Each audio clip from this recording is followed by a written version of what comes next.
အားလုံးမင်္ဂလာပါဒီနေ့ရောက်ဘေးရကြောစားပါမယ်ဘေးရကြောစားဖို့ကိုဘေးကိုတညလောက်တော့ရေစင်ရပါရဲ့တညလောက်ရေစင်ပြီးနောက်နေ့မနေ့ရောက်ပြီဆိုမှအခုလိုမျိုးကြိတ်လိုက်တယ်ပေါ့နော်ကြိတ်ပြီးသွားပြီဆိုရင်ဘေးရကြောထဲမှာထည့်ဖို့ကြက်သွန်အနေထည့်တယ်ဒါကတော့ဟင်းခတ်ရွက်ပါနော်ဟင်းခတ်ရွက်လေးကိုပပလေးတွေလှီးပါရဲ့ထည့်ပါမယ်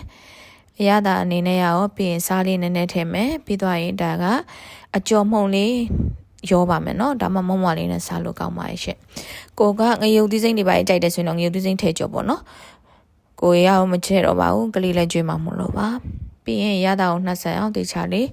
တမဝအောင်နေပေးပါမယ်ဒါတမဝပြီဆိုရင်အခုလိုမျိုးကိုလိုတဲ့အနေတော်လေးတွေလုံပြီးတော့စီပူတဲ့ထည့်ပြီးကြော်လိုက်ရုံပါပဲ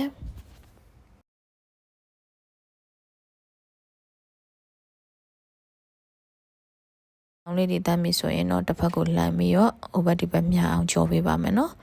တစ်ဖက်ထဲကြီးပဲကြော်ထားရင်တစ်ဖက်ထဲမဲတတ်ပါတယ်အဲ့ဒီတော့ဟိုဘက်ဒီဘက်လေးကိုအသားရလေးလှည့်ပေးနေရပါတယ်ဘာကြောင့်လဲဆိုတော့စီကိုမြုပ်နေအောင်မထည့်လို့ပါနော်ဆိုင်နေမှာကြော်တဲ့လို့စီကိုများများသုံးနိုင်တယ်ဆိုရင်တော့ဟိုဘက်ဒီဘက်ကိုအများကြီးအချိန်ပြည့်လှန်နေကြမလို့ပေါ့နော်ကိုကအိမ်မှာကြော်တာဖြစ်တဲ့အတွက်ကြောင့်စီလေးကိုပါလီယုံမဲ့ထည့်ထားတာပါထည့်ပြီးတော့ဟိုဘက်ဒီဘက်ကိုနှစ်ဖက်လုံးကို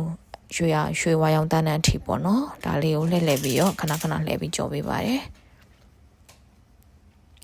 နှစ်ဖက်လုံးအခုလိုရောင်လေးတွေရပြီဆိုရင်တော့ဒါစီစစ်ထားပါရဲ့စီစစ်ပြီးတော့သုံးဆောင်လို့ရပါပြီရှင်အချင်းကတော့မကြီးချင်းလေးလှုပ်ထားပါရဲ့နော်ဒါရောမကြီးချင်းနဲ့ကိုကြက်သွန်ထည့်တယ်ကြက်သွန်ဖြူထည့်တယ်ငရုတ်သီးစိမ့်လေးထည့်တယ်ငရုတ်သီးမုံလေးနဲ့ထည့်ပေါ့နော်ငပြားရည်လေးရတာလေးထည့်ပြီးသွားရင်ဒါမကြီးချင်းတော့ရပါပြီရှင်ဒါတော့ထမင်းစီချမ်းလေးနဲ့မနက်စားလိုက်ပါအောင်မယ်ကျေးဇူးတင်ပါတယ်